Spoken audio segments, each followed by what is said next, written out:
Police station వద్ద ఉద్రిక్తత చోటు చేసుకుంది. కడ్మూరుకు చెందిన బీఆర్ఎస్ కార్యకర్తలు పోలీసులకు మధ్య వాగ్వాదం జరిగింది.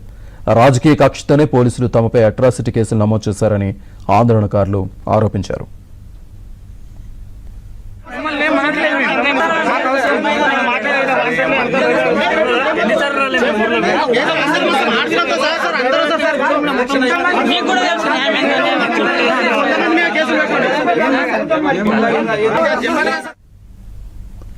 ఎమ్మెల్యే అండతో పోలీసులు తమపై తప్పుడు కేసులు నమోదు చేశారని కడ్మూరు గ్రామస్తులు ధ్వజమెత్తారు. ముందస్తు సమాచారం లేకుండా అరెస్ట్ చేయడం అన్యాయమన్నారు. చంగమూల్ పోలీసుల తీరుపై పరిగి డీఎస్పీతో అమితుమి తేల్చుకునేందుకు బీఆర్ఎస్ నేతలు సిద్ధమవుతున్నారు. మా మీద కాంగ్రెస్ అరాచకాలు చాలా ఎక్కువైపోయినాయి. వాస్తవానికి ఏంటంటే మాకు రాజకీయ అండా ఉంది, పోలీసుల అండా ఉంది. ఎవరేం చేస్తారు అన్న ఒక దురు స్వభావంతో మా మీద అక్రమ కేసులు పెడుతున్నారు.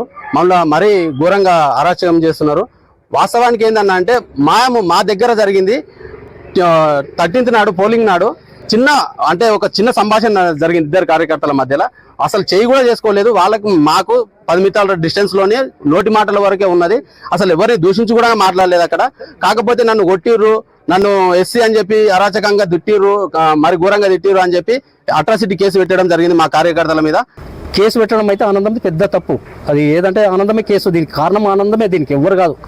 అయితే అక్కడ ఏంది అని నువ్వు అంటే నాకు రామూరెడ్డి అండగా ఉన్నాడు, లేకపోతే నాకు మినిస్టర్లు ఉన్నారు, నాకు ఏదేదో నేను హైకోర్టు లాయర్ అనేది ఏదేదో చెప్పి మొత్తం మీద ఆయన పని ఏమైనా చేసుకోండి. కానీ ఇతరుల మీద కేసు పెట్టడం అయితే చాలా మాణిక్యము 100% మీరు కడుమూరు 4 మూలల కడుమూరే కాక మిటకంకలు కూడా అడగండి. మాణిక్యం ఎటువంటి మనిషి అనేది ఒకరి కేసం వచ్చిందంటే మాణిక్యం పైసలు ఇస్తాడు, కారు ఇస్తాడు, మళ్ళీ మసుల దగ్గర పోయేస్తాడు. ఒక చనిపోయినట్టే పైసలు ఇచ్చి సందం చేపిస్తాడు, నిలబడతాడు.